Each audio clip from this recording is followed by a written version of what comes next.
Significant development in the Leigh Jennings murder case. Right now, authorities are preparing to hold a news conference on the Aurora woman who was found dead in her home on April 5th. 9 News reporter Tom McKee is live with the breaking details as we await the announcement. Tom?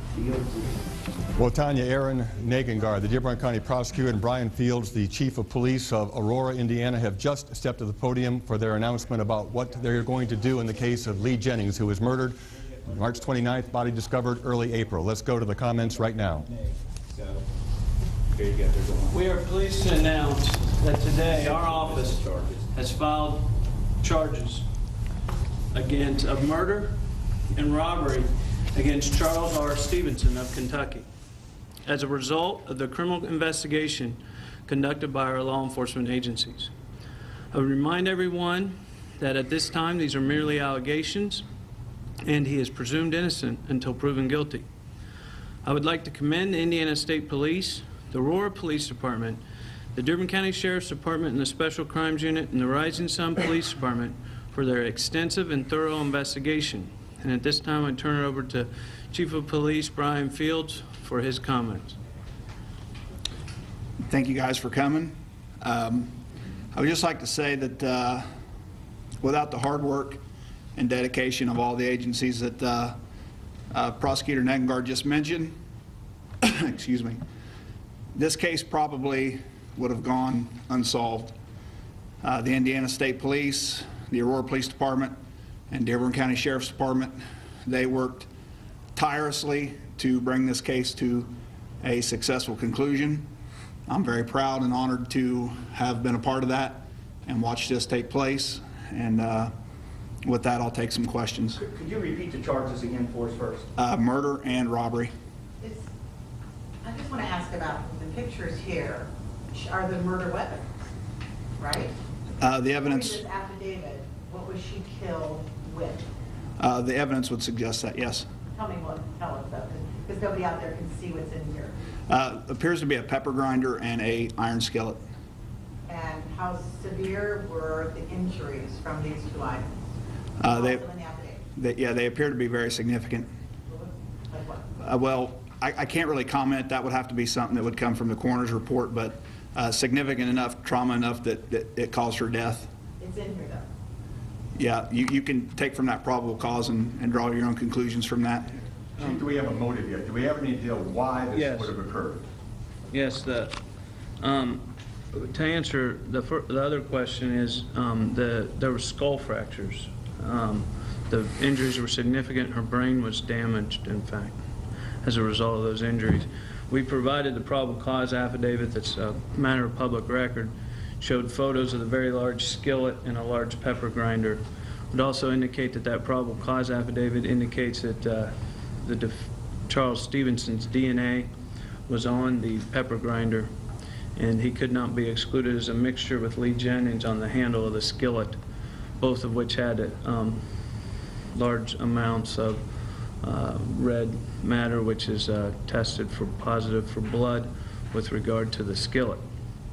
And with regard to the motives, it was determined through the investigation that Mr. Stephenson needed to pay an aunt who he had borrowed money from $1,000 on Friday, March 30th. The investigation determined that he did not have that money on Wednesday, according to what he had told people. And Thursday night, he meets, the investigation revealed that he is at the residence of Leigh Jennings. He purchased Papa John's pizza and went to her house.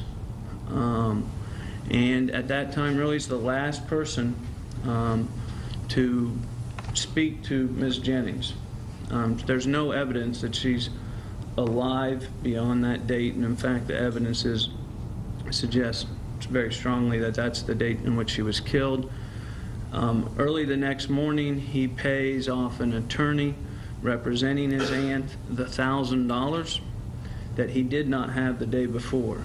The evidence is that Ms. Jennings kept large amounts of cash in her safe, and that these items in the safe had cash. She was distrustful of banks, So she had cash. He knew she had cash in the safe because, as evidenced in the probable cause affidavit, he's borrowed money from her on 2 separate occasions, $3,000 on one time and $2,000 another, a statement which initially he denied to the police. And he borrowed the money, and so he knew she had money, he knew where she kept the money, and he then proceeded to, we believe, steal the money. We did find evidence. We had taken some swabs from some items that tested presumptively positive for blood, and had those analyzed, and it came back to the DNA of Leigh Jennings, suggesting that her blood was in the safe where the money was, we believe, where the money had been. And then he had $1,000 to pay early on March 30th. He believed he had to pay that to avoid going to jail. So that's a pretty significant motive. We then know he made purchases subsequent to that as a result of the investigation, so that's the motive. How much money did he take from the safe in Miss Jennings' home? We don't know. The evidence tampering charge has been filed in Boone County in connection with the investigation. Indiana State Police, with the cooperation of the Boone County Sheriff's Office, they have the evidence tampering charge. The search warrant was served in Walton on his apartment. What is the tie there? What is the evidence tampering? What is he alleged to have done? The evidence tampering was based on the fact that at the time our investigation had concluded he was the last person to see Leigh Jennings alive, and that he then went in Kentucky. He admitted he had cleaned his car, and we found evidence of a cleaner in the car, and we believe there was blood evidence in his vehicle that he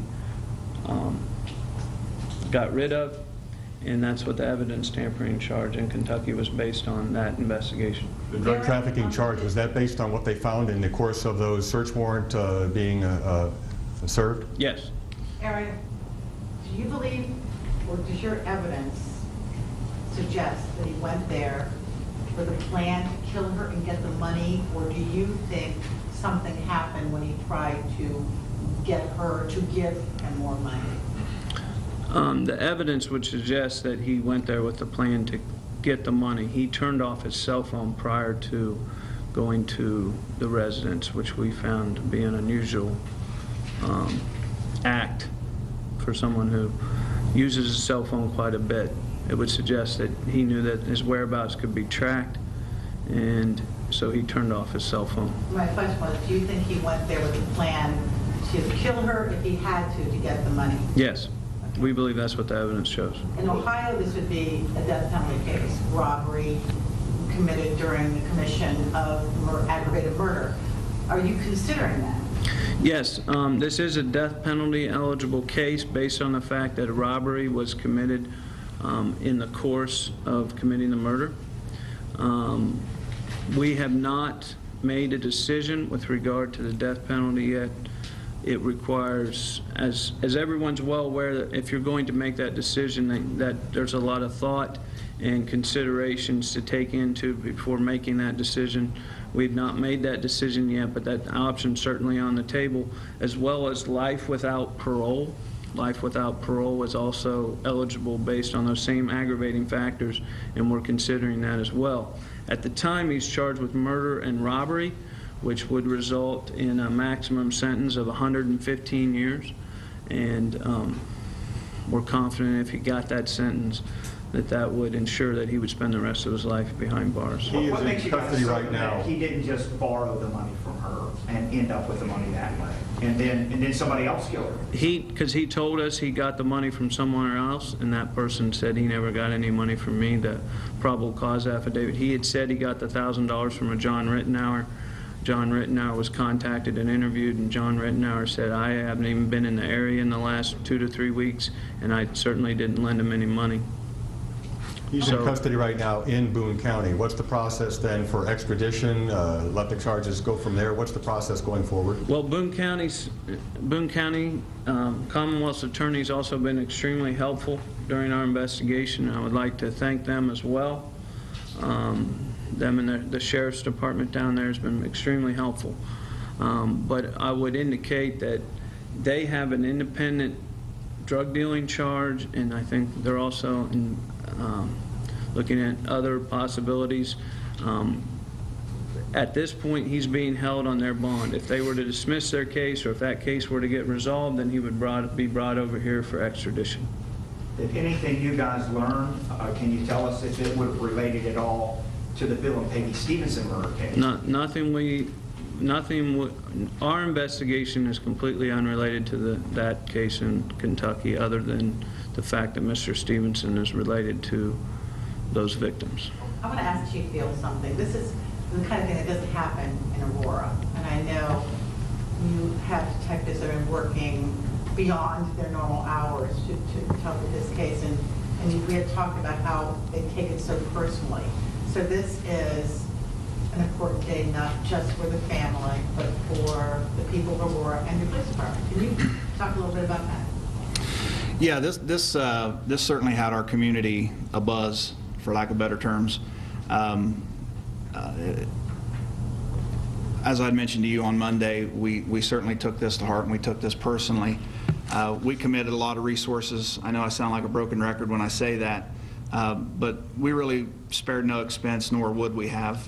It was very important to us to hold this person responsible for this crime, and it was a horrible crime, and we're not used to this type of thing in Aurora. And I can tell you this, after watching this investigation, I would not want to be someone that had the group of detectives after me that I seen. I would not want that group after me. They were tenacious, they were nonstop, and just the drive that I seen in them, I would not want to have been that individual that did this crime. So to see that drive and to see how concerned they were to bring this person to justice was very impressive. And I hope it never happens to another family, not in Aurora, not in Lawrenceburg, Greendale, or any other community. But I know that if it does happen again, I know that we're going to get the same response, and I'm very pleased with that, and I'm very proud of that. So for as horrible of a crime as it was, I'm pleased to know that we're more than capable of handling this in the future. Is there any indication that there was anybody else involved at any level? No. During or after? No, the evidence in this case is pretty compelling, and it leads to one person, and the person that it leads to is in custody at this time. Aaron, the brutal nature of this crime, could you comment on this? You've seen a lot of cases over time. Again, murder cases are rare in Dearborn County, but the brutal nature of this, a skillet, a pepper grinder, skull fractures. Yes, it was a very violent death, and it's very unfortunate and tragic for Ms. Jennings and her family. Have you contacted the family? If so, what have they said so far, knowing that these charges have been filed? We've remained in contact with the family, and the family's been very supportive of our efforts and very cooperative as far as whatever we needed from them. And you know, our hearts go out to them, because this should not have happened. And you know, the evidence is just compelling that Mr. Stephenson committed this horrible crime. But I would remind everyone, we provide you a probable cause affidavit and allegations, but he is still innocent until proven guilty, and we still have to make our case to a jury before he is considered guilty. Where was his DNA found again, please? His DNA was found on the pepper grinder in an area. Finger, skin, or? We swabbed an area that we believe had been touched by a finger. There was a substance. In fact, it was a fingerprint. We thought there wasn't enough. The fingerprint was inconclusive, so we swabbed that area, and that area tested positive for him. It's a mixture, but he's the major profile in that mixture. And I mean, to a degree of reasonable medical scientific certainty, so that's a pretty high standard. So his DNA is on the pepper grinder, and then there's a mixture of his DNA, or a mixture of Leigh Jennings' DNA, and his DNA cannot be excluded. His profile cannot be excluded on the skillet. And that's also a pretty high threshold of evidence, because as you may or may not know, it's very easy to exclude someone. If it says they cannot be excluded, there's significant evidence that his DNA is on that skillet as well. And the IOU, he left that behind? He did not take the He IOU? did not take the IOUs. They were found in the safe.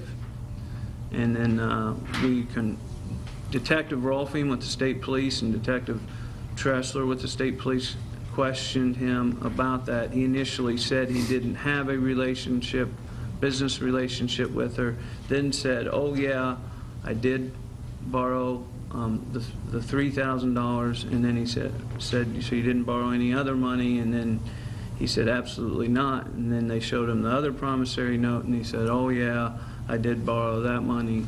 And so that's concerning that he wasn't forthcoming with the police during the investigation. Has he been otherwise cooperative, or has he been, how would you characterize your dealings with him?